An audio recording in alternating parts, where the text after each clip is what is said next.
জামালপুরে কমেছে সব ধরনের সবজির দাম, তবে বেড়েছে পেঁয়াজ, রসুন ও আদার দাম। এ নিয়ে আরও জানাতে সদর উপজেলার বিনন্দের পাড়া থেকে যুক্ত হচ্ছেন জুয়েল রানা। জুয়েল, সবজি ও পেঁয়াজ রসুনের দাম নিয়ে কি বলছেন ক্রেতা বিক্রেতারা?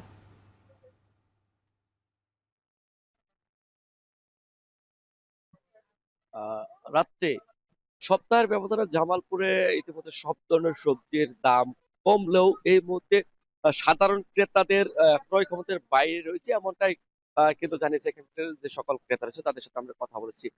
বলা চলে এই যে টানা 1.5 থেকে 2 মাসের অধিক সময় ধরে টানা বৃষ্টি হচ্ছে, এই বৃষ্টির একটি প্রভাব কিন্তু আগামী সপ্তাহের দিক থেকে পড়তে যাচ্ছে এমনটাই জানিয়েছে এখানকার যে কৃষক রয়েছে যারা নিজেদের সকালবেলা টাটকা সবজি হাটে নিয়েছে তাদের সাথে মূলত কথা বলেছি। এই যে একটি প্রভাব সামনের সপ্তাহ থেকে পড়তে যাচ্ছে, অর্থাৎ এইভাবে যদি বৃষ্টি থাকে তাহলে সবজির ক্ষেত্রে অনেকটা নষ্ট হওয়ার সম্ভাবনা রয়েছে। তবে আজকে আমি যে হাটটি দাঁড়িয়েছি এখানে আমরা সকাল থেকে কয়েকজন বিক্রেতার সাথে কথা বলেছি, তারা বলছে এই মুহূর্তে সপ্তাহের মধ্যে সব ধরনের সবজির দাম কমেছে। অর্থাৎ আজকে যদি এই হাটে রয়েছে আলু বিক্রি হচ্ছে অর্থাৎ 25 থেকে 20 টাকা কেজি, গত সপ্তাহে সেটি 30 টাকা পর্যন্ত উঠে গিয়েছিল। আর যদি বলি বেগুন বিক্রি হচ্ছে 60 টাকা, করলা বিক্রি হচ্ছে 65 টাকা, অর্থাৎ আহ, ঢেঁড়স বিক্রি হচ্ছে 75-70 টাকা মতো। অর্থাৎ এই সবজিগুলো সপ্তাহের ব্যবধানে 10 থেকে 15 টাকা 20 টাকা মতো কমতে আমরা এখানকার ক্রেতা বিক্রেতাদের সাথে কথা বলে জানতে পেরেছি। আরেকটা বিষয় বলা চলে আদা বিক্রি হচ্ছে কিন্তু, অর্থাৎ গত সপ্তাহেও আমরা আদার দাম দেখেছি 170 থেকে 180 টাকা, সেই আদা বিক্রি হচ্ছে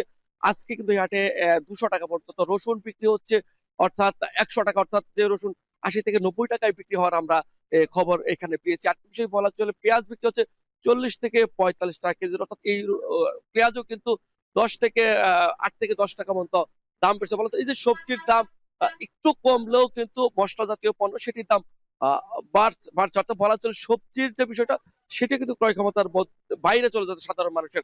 বিষয় বলা চলে এই যে মিশ্র প্রতিক্রিয়া, যেহেতু অর্থাৎ বৃষ্টির সময় থাকলেও সবজির একটু ভরা মৌসুম থাকার কথা ছিল, সেটি কিন্তু এখন তারা পাচ্ছে না। তো বলা চলে যে ভারী ঘন ঘন বৃষ্টি হচ্ছে, আবার কখনো ভারী অর্থাৎ প্রচুর রোদ হচ্ছে, সেই কারণে সবজি ক্ষেত কিন্তু কৃষকরা টিকে রাখতে পারছে না। আর কি বিষয় বলা চলে এই মুহূর্তে আমরা দেখেছি যে বাজার যে মনিটরিং প্রশাসনের পক্ষ থেকে সেটিও কিন্তু একেবারে নেই বললেই চলে। অর্থাৎ এই নেই বললে চলার কারণে কিন্তু সাধারণ মানুষের নাভিশ্বাস উঠছে প্রতিনিয়ত। অর্থাৎ সাধারণ মানুষের কথা, সাধারণ ক্রেতাদের একটি দাবি হচ্ছে যাতে সবসময় বাজার মনিটরিং করা হয়, বাজার দামটা একটু নিয়ন্ত্রণে আনা যায়, তাহলেই কিন্তু এই সবজির কিন্তু অনেকটা ক্রয় ক্ষমতার মধ্যে চলে আসবে। আরেকটি বিষয় হলো এখন কিন্তু আসলে মৌসুম সূচক বিভিন্ন সবজি অর্থাৎ চাল কুমড়া, মিষ্টি কুমড়া এগুলোর কিন্তু সিজন থাকার কথা। এই মুহূর্তে 10 থেকে 15 টাকা থাকার কথা ছিল, কিন্তু সেই মিষ্টি লাউ বা চাল কুমড়া বিক্রি হচ্ছে 40 থেকে 50 টাকা পর্যন্ত। সব মিলিয়ে বলা চলে দাম বাজার মনিটরিং না করলে এই দাম নিয়ন্ত্রণ করা সম্ভব।